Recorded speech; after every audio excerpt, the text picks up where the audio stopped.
बिस्मिल्लाहिर्रहमानिर्रहीम। D fellows, आइए आज का लेक्चर शुरू करने से पहले रब्बे जुल जलाल की बारगाह में एक दफा फिर मुल्तजी हों कि मौला करीम हमें ऐसे सजदों की तौफीक अता फरमा कि जिससे खिदमत खलक का जज्बा बढ़े। डी फेलोस, आज जो हम टॉपिक हम टेकअप करने जा रहे हैं, बुनियादी तौर पे ये एक लेटेस्ट पीस ऑफ लेजिस्लेशन है जो कि मुकन्ना ने थ्रू गवर्नर इशू किया है और इस पीस ऑफ लेजिस्लेशन ने रिपल्स क्रिएट कर दी हैं among the people, among the law enforcement agencies और तमाम स्टेक होल्डर्स में। ये फेलोज एक लॉन्ग स्टैंडिंग लिंगरिंग इशू था जिसको इस पीस ऑफ लेजिस्लेशन के अंदर एड्रेस किया गया है। डी फेलोज, तो पहले थोड़ा सा मैं बैकड्रॉप इस इनेक्टमेंट का आपको बताऊंगा और क्यों इसको इनेक्ट करने की जरूरत महसूस हुई और इसकी गर्सो गायद क्या है, और फिर इसकी जो प्रोविजंस हैं उनको मद्देनजर रखते हुए इसकी समरी मैं आपके सामने रखूंगा। इसके आप तमाम लोग बेनिफिशियरी हैं, इसको ध्यान से सुनिएगा। दी फेलोस, इसका बैकड्रॉप कुछ यूं है कि जब भी किसी इनमूवेबल प्रॉपर्टी के ऑनर को या पोजेसर को डिस्पोजेस किया जाता था या उसको डिसएंटाइटल किया जाता था बाय फॉर्जिंग एनी डॉक्यूमेंट या फ्रॉड के जरिए या डिसीट के जरिए या डिसऑनेस्टी के जरिए या फॉर्जरी के जरिए, तो वो उसकी जो लिटिगेशन थी इतनी कॉम्प्लिकेटेड और कॉम्प्लेक्स थी कि उसके अंदर वो इतना शख्स परेशान होता था कि at the end of the day वो इससे सरेंडर कर जाता था या विड्रॉ कर जाता था। उसकी वजूहत क्या थी, दो तीन मैं आपके सामने रखता हूं। पहली वजह यह थी कि अगर किसी ने डॉक्यूमेंट फॉर्ज कर दिया, फॉर्ज करके उस पर कब्जा कर लिया, तो वो अगर सिविल लिटिगेशन में जाता था तो एक लंबा अरसा ट्रायल चलता था और उसके बाद उसकी फेट डिटरमिन होती थी। और इसी तरह अगर वो क्रिमिनल प्रोसीडिंग में जाता था तो ये क्वेश्चन उठाया जाता था कि आया कि ये अगर अदालत के अंदर डॉक्यूमेंट मौजूद है, इस पर एफआईआर हो सकती है या नहीं हो सकती।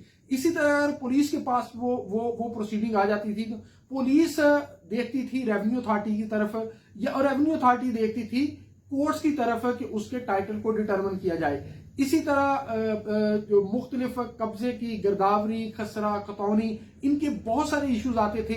3 अथॉरिटीज इसके अंदर इन्वॉल्व होती थी जो कि यक वक्त अवेलेबल नहीं होती थी, एक दूसरे की प्रोसीडिंग के कंक्लूजन का इंतजार करना पड़ता था, जिसकी वजह से लोग जो हैं वो बहुत ज्यादा सफर करते थे। तो डियर फेलोज, इस पीस ऑफ लेजिस्लेशन के अंदर मुकन्ना ने थ्रू गवर्नर जो ये ऑर्डिनेंस इशू किया है उसके अंदर प्रोविंशियल गवर्नमेंट की तरफ से ये जो इनिशिएटिव है, इन तमाम इश्यूज को रिजॉल्व किया गया है। और to my understanding and knowledge this is unprecedented piece of legislation in the history of Pakistan, ना सिर्फ पंजाब।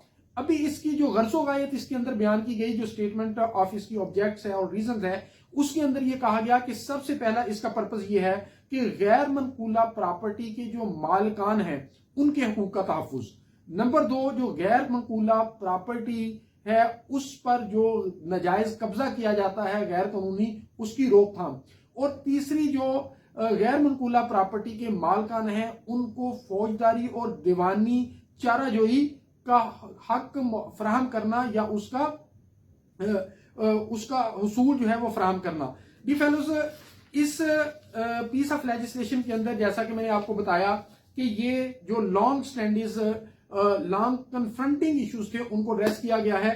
तो सबसे पहले इसके अंदर जो मुकन्ना ने चीज को विजुअलाइज किया, वो क्या किया कि वो स्टेक होल्डर जिनको एक दूसरे से रिपोर्ट लेना पड़ती थी, जैसे पुलिस के पास अगर मैटर आया तो for checking the authenticity of the document, उसकी गिरदौरी, उसका खसरा, उसकी खतौनी, उसकी क्या ये डॉक्यूमेंट फॉर्ज है या नहीं है, ये इन्होंने इशू किया है या नहीं किया, इन सारी चीजों को की रिपोर्ट देना पड़ती थी और महीनों वो रिपोर्ट नहीं आती थी। और फिर जब रिपोर्ट आती थी और उसके मुतल्लिक उसकी फिर एविडेंशियल वैल्यू क्या है, ये सारे सवाल जो थे जिसकी वजह से चीजें जो हैं वो लिंगर ऑन होती थी। तो डी फेलोज, इस पीस ऑफ लेजिस्लेशन के अंदर जो एक लैंडमार्क काम किया गया वो ये किया गया कि इसके अंदर एक डिस्प्यूट रेजोल्यूशन कमेटी बनाई गई। ये एक बड़ी देर से एक आइडिया थ्रो किया जा रहा था, एक आइडिया फ्लोट किया जा रहा था जिसको फाइनली एक्सेप्ट किया गया। और ये डिस्प्यूट रेजोल्यूशन जो कमेटी बनाई गई, इसके अंदर वो तमाम अफसरान डाल दिए गए जिनके मुतलका इस इशू से कोई ना कोई रिपोर्ट ली जानी चाहिए थी या जिन्होंने चेक करना होता था। ये डिस्प्यूट रेजोल्यूशन कमेटी जो है वो डिप्टी कमिश्नर के अंडर वो इसका कन्वीनर है और उसके 6 मेंबरान हैं। जिसके अंदर मुतलका डीपीओ सीपीओ मेंबर है नन है, जिसके अंदर additional deputy commissioner revenue member है, जिसके अंदर कंसर्न्ड एसी मेंबर है, जिसके अंदर कंसर्न्ड एसडीपीओ मेंबर है, और एनी अदर ऑफिसर जिसको ऑप्ट किया जा सकता है। ये कोई प्रोफेशनल हो सकता है, कोई एक्सपर्ट हो सकता है। डी फेलोज, ये एक कमेटी तश्कील दी गई और ये कहा गया कि इस कमेटी के सामने आप कंप्लेंट जो है वो फाइल कर सकते हैं। किन चीजों की? कि अगर आप लॉफुल ऑनर हैं और किसी भी तरीके से इलीगल मीन से किसी शख्स ने आपको आपकी लॉफुल ऑनरशिप और लॉफुल पोजेशन से आपको महरूम किया, आपको डिस्पोजेस किया through fraud, deceit, dishonesty, cheating, forgery, misrepresentation, intimidation, force, Korean और किसी भी इलीगल मीन से आपको किया है, आपकी वो प्रॉपर्टी को ऑब्टेन कर लिया है या लॉफुल पोजेशन में था और बाद में उसको उसने रिटेन कर लिया है अनलॉफुली और इलीगली, तो आप ये कंप्लेंट फाइल कर सकते हैं। कंप्लेंट जब आप फाइल करेंगे तो ये जो डिस्प्यूट रेजोल्यूशन कमेटी है ये इसको स्क्रूटिनाइज करेगी, इसके रेलेवेंट रिकॉर्ड को चेक करेगी और किसी भी कंसर्न आदमी को बुला सकती है, इंक्वायर कर सकती है, कोई एडमिनिस्ट्रेटिव एक्शन उसके अगेंस्ट ले सकती है और इस पे एक रिपोर्ट भी जनरेट कर सकती है अगर किसी किस्म की करप्शन, कोलूजन, मिसकंडक्ट किसी पब्लिक ऑफिशियल का पाया गया है। और इसके साथ साथ ये जो डिस्प्यूट रेजोल्यूशन कमेटी है ये इनकरेज करेगी amicable resolution of the disputes. और इसके साथ साथ जो अहम बात है, ये जो डिस्प्यूट रेजोल्यूशन कमेटी है इसको बहुत सारे अख्तियारात दे दिए गए। पहली बात तो ये की गई कि इस डिस्प्यूट रेजोल्यूशन कमेटी ने अपनी इस इशू को विद इन 90 डेज जो है वो रिजॉल्व करना है इन ईदर वे, या तो रिजॉल्व कर देगी या रिजॉल्व नहीं होती तो फिर रेफरेंस बना के ट्रिब्यूनल को भेज देगी, वो भी मैं आगे आपके सामने रखता हूं। और अगर वो कंक्लूड नहीं कर पा रही अपनी प्रोविजन तो फिर कंसर्न कमिश्नर से परमिशन लेगी कि मुझे मजीद 90 डे दे दे इसको कंक्लूड करने के लिए। और जो कमेटी है उसके पास सिविल कोर्ट की पावर होगी for the purpose of summoning any person और इंक्वायरिंग इनटू द मैटर, या कोई भी रेलेवेंट रिकॉर्ड मंगवाने के लिए। इसी तरह ये जो कमेटी है अगर किसी और अदालत के सामने कोई इशू पेंडिंग है उसको भी रिक्वेस्ट करके मंगवा सकती है फॉर रेजोल्यूशन।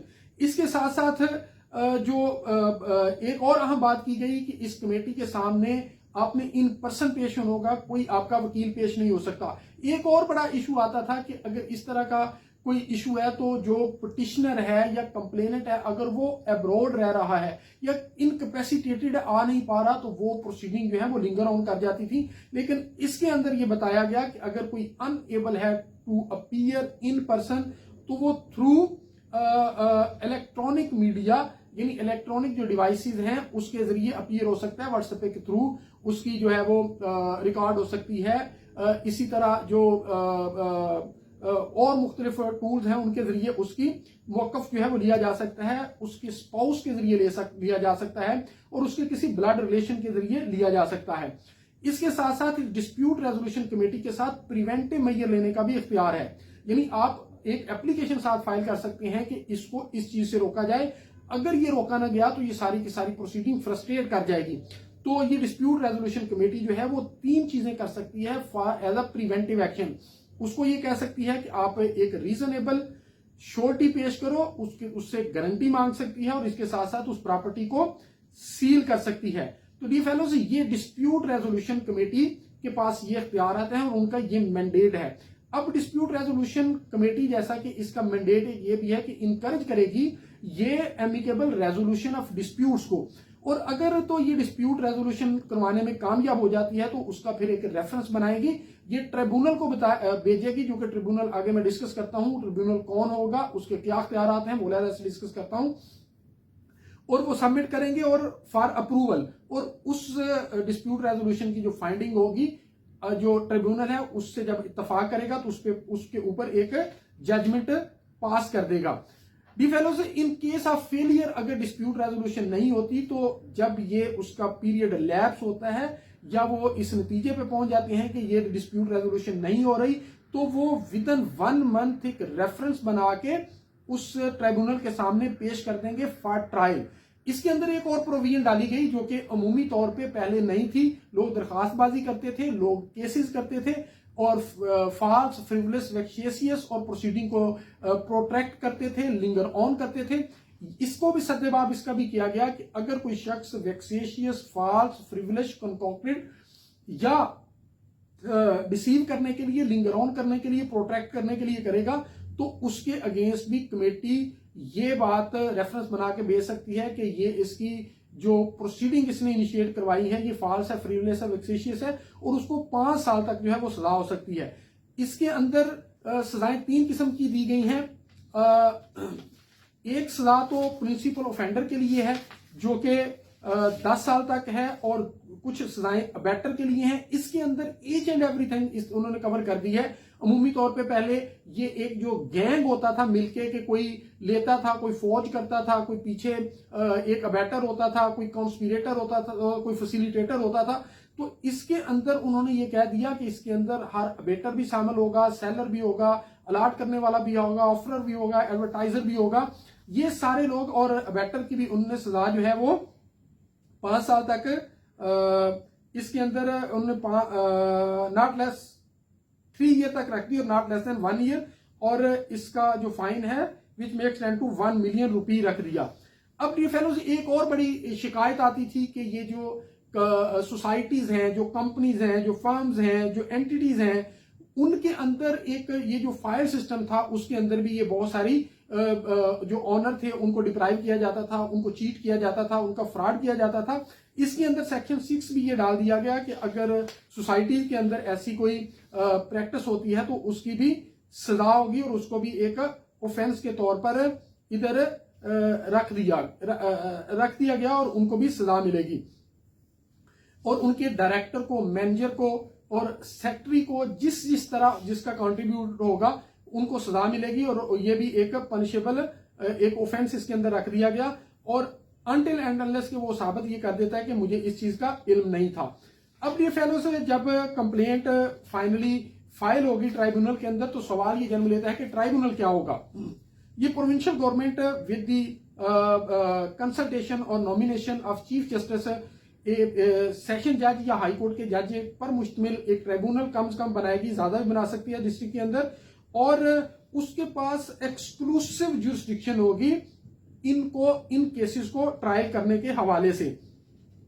और इसके साथ साथ एक और अहम प्रोविजन जो कि अगेन अनप्रेसिडेंटेड है, अमूमी तौर पे क्रिमिनल केसेस के अंदर जो बर्डन ऑफ प्रूफ है वो प्रोसिक्यूशन पे होता है, लेकिन इसका जो सेक्शन 14 है उसके अंदर कहा गया कि बर्डन ऑफ प्रूफ जो है वो उस शख्स पर है जिसने इलीगली पोजेशन ली हुई है, कि वो साबित करे कि वो इलीगल पोजेसर नहीं है। तो ये एक डिफरेंट और यूनिक चीज है क्रिमिनल प्रोसीडिंग के हवाले से। उसके बाद ऑनरेबल कोर्ट के पास ये जो ट्राइब्यूनल है इसके पास सेशन कोर्ट और सिविल कोर्ट दोनों की पावर्स और अख्तियार मौजूद है।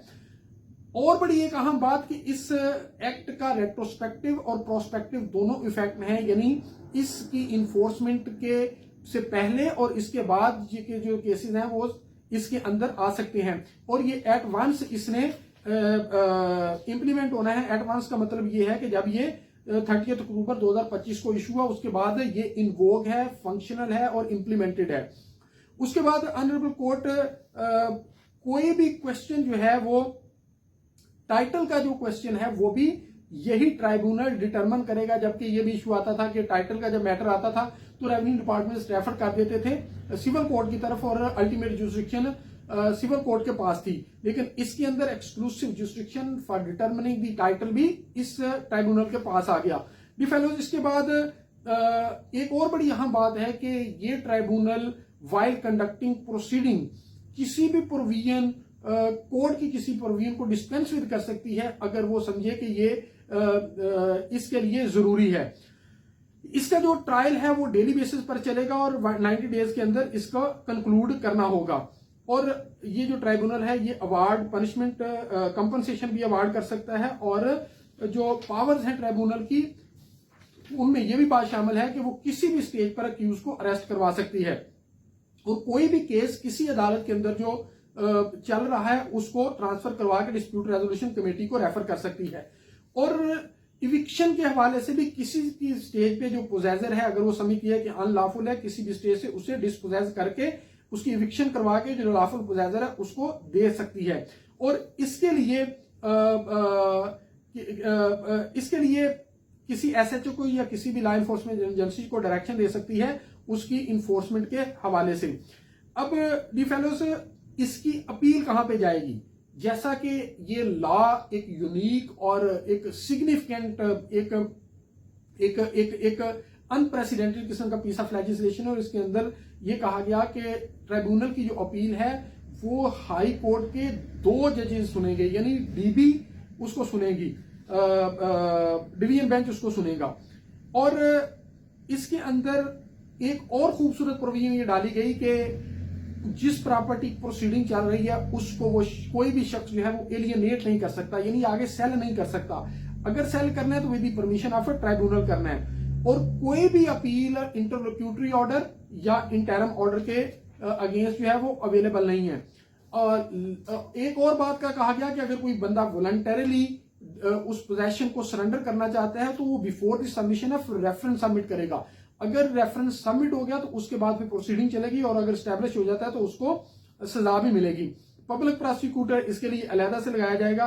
डी फेलोज ये था जो लेटेस्ट पीस ऑफ लेजिस्लेशन आया, the Punjab protection of ownership of immovable property ordinance 2025। ये एक रे ऑफ होप है, ये एक गुड ओमन है for all the people, particularly diaspora जो कि बाहर होते थे, वो यहाँ पे इन्वेस्ट करते थे, उनके इस तरह के इश्यूज क्रॉप अप होते थे और वो बहुत ज्यादा देर तक उनको फॉलो नहीं कर सकते थे।